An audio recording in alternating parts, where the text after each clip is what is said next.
BQ's back, baby, and there ain't no survey quite like a nesting bird survey. Hit the music!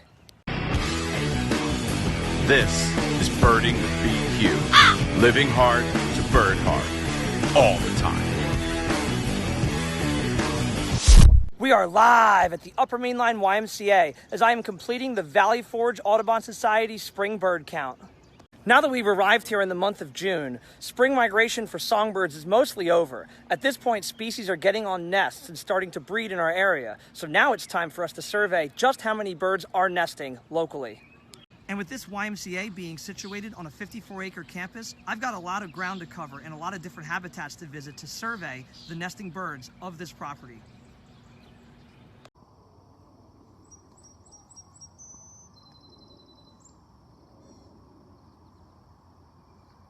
We do these surveys twice a year here in what's called the Cassatt Preserve at the Y. We do the spring count for the nesting birds, and we also do the Christmas bird count, both with our local Audubon chapter, to see what birds are here in those seasons. And the Cassatt Preserve is an important place to me because this is where I cut my teeth as a birder, a naturalist, and an educator. So on today's survey, I will not only show you what birds I'm seeing, but I'm going to take you to a couple of places from my childhood to show you where I grew up. Northern mockingbird, a master of imitation, mimicking all the local birds that we have here, perched right on top of the roof of the carriage house. There you are. Aside from being an awesome habitat where I grew up birding, this place is special because it's also the site of the first ever conservation easement in the state of Pennsylvania. Meaning this property is to be kept as open space and protected from future development. A conservation easement is a legally binding document in Pennsylvania that follows and protects the property even if it's sold to future owners.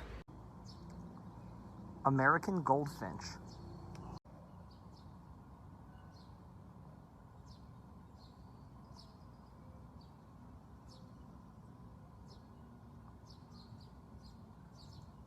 This is the Cassatt Preserve's Pond, a place where I had my life for great blue heron and green heron as a young boy, a place where I took my first ever ride in a canoe, and where I've learned endlessly about reptiles and amphibians from my amazing camp counselors as a kid.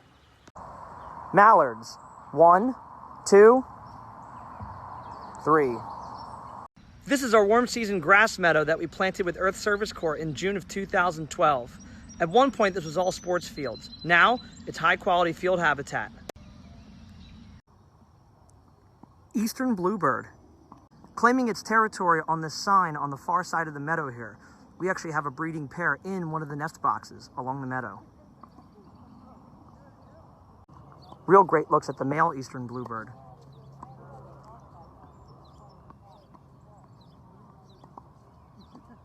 This is the Stone Bridge. Right here on Darby Creek, this is where I spent time as a kid learning about benthic macroinvertebrates, looking for salamanders, crayfish, and other cool critters like these eastern black-nosed dace swimming in the water. At least it was called the Stone Bridge back in my day. Now the kids call it the Broken Bridge. As you can see, the crumbling infrastructure of my childhood. These are the signposts that were made by R.J. Braun for his Eagle Scout project that we were working on until dark on the eve of his 18th birthday. Common yellowthroat. This is part of my brother's Eagle Scout project, a beautiful bridge that crosses over Darby Creek. And here's the other part of his project. And this patch of mud right here is where I decided that I wanted to become an elementary school teacher. This patch of mud right here is where I taught 3rd and 4th grade students about wetland ecology on field trips, long before I had my own classroom. I owe an awful lot to this here patch of mud, but I owe even more to the people that showed me that this wetland is so much more than just a patch of mud.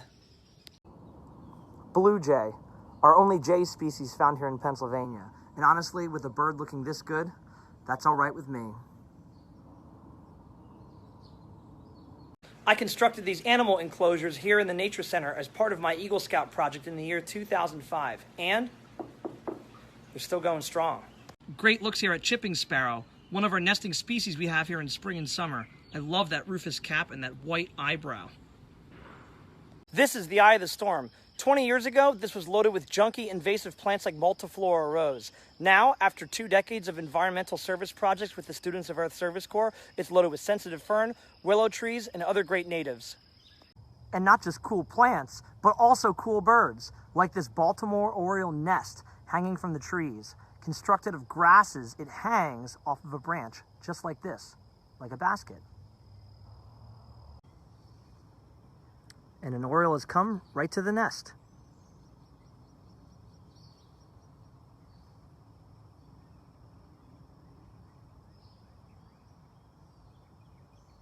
If you like what you saw today, grab a pair of binoculars and get out birding. Maybe this summer if you're traveling somewhere or on your staycation. It doesn't matter because there are great birds all over. They've just got to be seen. So until next time, stay fresh and peace out, y'all. The best part about today's video is that I didn't have my usual scope with me, so I borrowed one from the Y. The phone scope ring didn't exactly attach to the eyepiece correctly, so in order to make it snug, I stuffed a leaf in there to make it work. Be prepared, as they say.